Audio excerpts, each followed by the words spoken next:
माघ मास के कृष्ण पक्ष की चतुर्थी यानी संकट चतुर्थी 29 जनवरी 2024 को मनाई जाएगी। इसे तिलकुटा चतुर्थी, बड़ी चतुर्थी, माघी चतुर्थी के नाम से भी जाना जाता है।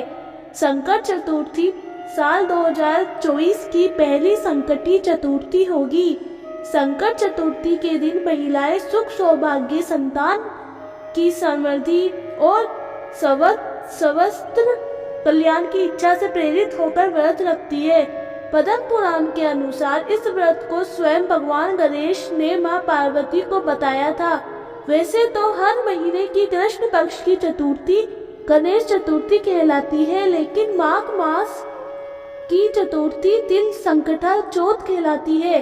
पद्म पुराण के अनुसार आज ही के दिन कार्तिकेय के साथ पृथ्वी के परिक्रमा लगाने की प्रतिस्पर्धा में उन्होंने पृथ्वी की बजाय भोलेनाथ और मां पार्वती की 7 बार परिक्रमा की थी। तब शिवजी ने प्रसन्न होकर देवों में प्रमुख मानते हुए उनको प्रथम पूजा का अधिकार दिया था। तिल चौथ की कहानी। एक शहर में देवरानी जेठानी रहती थी। जेठानी अमीर थी और देवरानी गरीब थी। देवरानी गणेश जी की भक्त थी।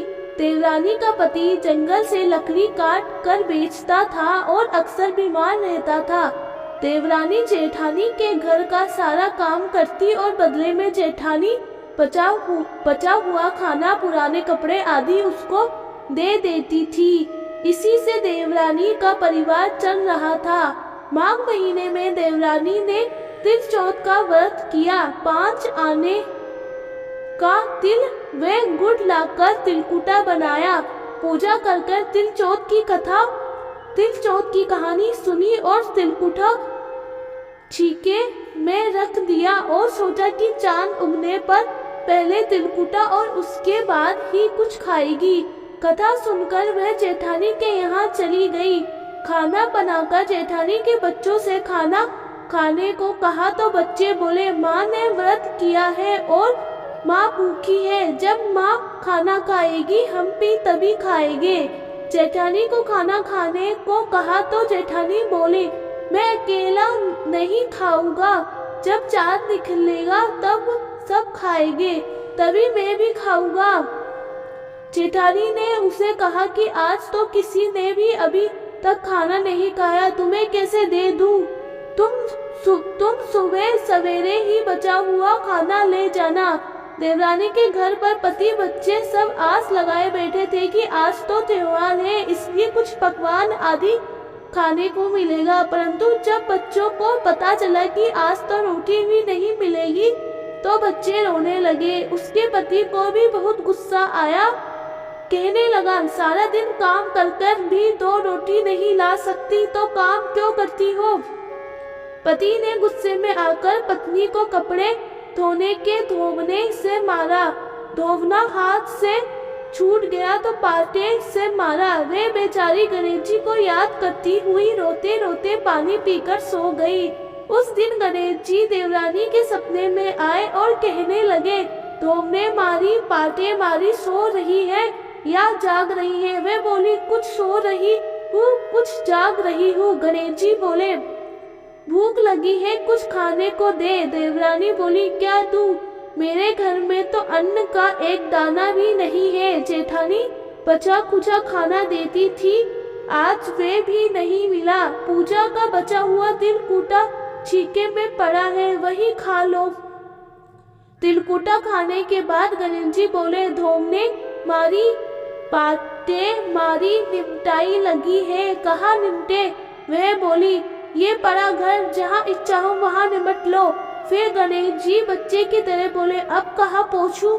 नींद में मगन अब देवरानी को बहुत गुस्सा आया कि कब से तंग किए जा रहे हो। सो बोली, मेरे सर पर पूछो। और कहाँ पूछोगे? सुबह जब देवरानी उठी तो ये देख के हैरान रह गई कि पूरा घर हीरे मोती से जगमगा रहा है। सिर पर जहाँ विनायक जी पहुँचनी कर गए थे वहाँ हीरे के टीके व बिंदी जगमगा रहे थे। उस दिन देवरानी जेठानी के यहाँ काम करने नहीं गई। बड़ी देर तक राह देखने के बाद जेठानी ने बच्चों को देवरानी को बुलाने भेजा। जेठानी ने सोचा कल खाना नहीं दिया इसलिए शायद देवरानी बुरा मान गई है।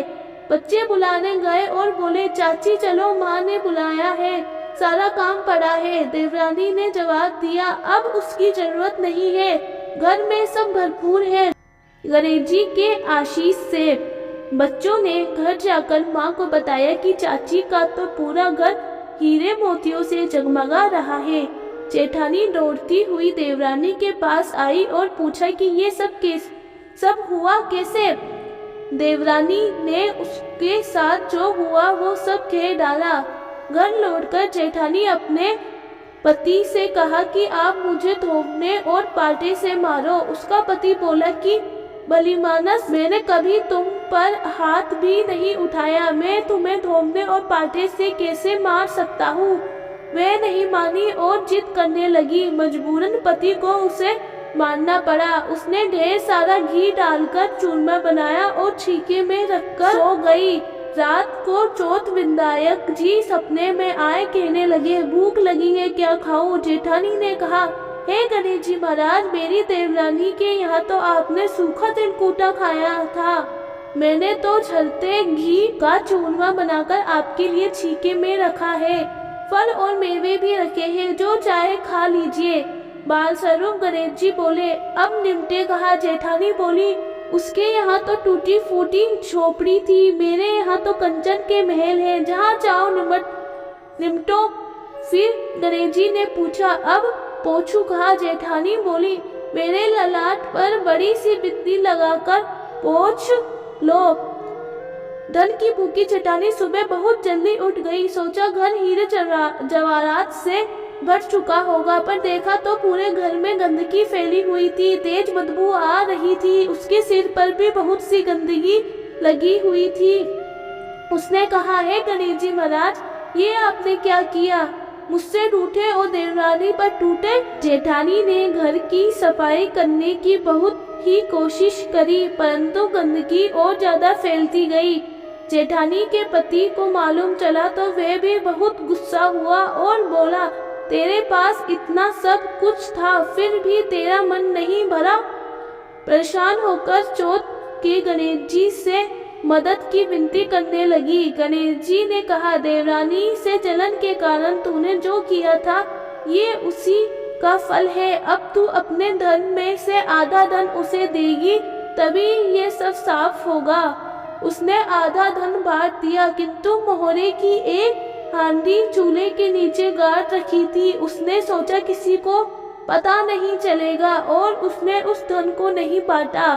उसने कहा हे श्री गणेश जी, अब तो अपना ये बिखराव समेटो। वे बोले पहले चूल्हे के नीचे गाड़ी हुई मोहरों की हांडी सहित ताक में रखी 2 सुई के भी 2 हिस्से कर। इस प्रकार गजानन ने बाल स्वरूप में आकर सुई जैसी छोटी सी चीज का भी बंटवारा किया और अपनी माया समेटी। है गणेश जी महाराज, जैसी आपने देवरानी पर कृपा की वैसी सब पर करना। कहानी कहने वाले, सुनने वाले वे हुकार पढ़ने वाले सब पर कृपा करना, किंतु जेठानी को जैसी सजा दी वैसी किसी को मत देना। बोलो गणेश जी महाराज की जय। आपको कैसी लगी ये वीडियो हमें ज़रूर बताएं और भी ऐसी नई वीडियो देखने के लिए हमारे चैनल को सब्सक्राइब जरूर करें।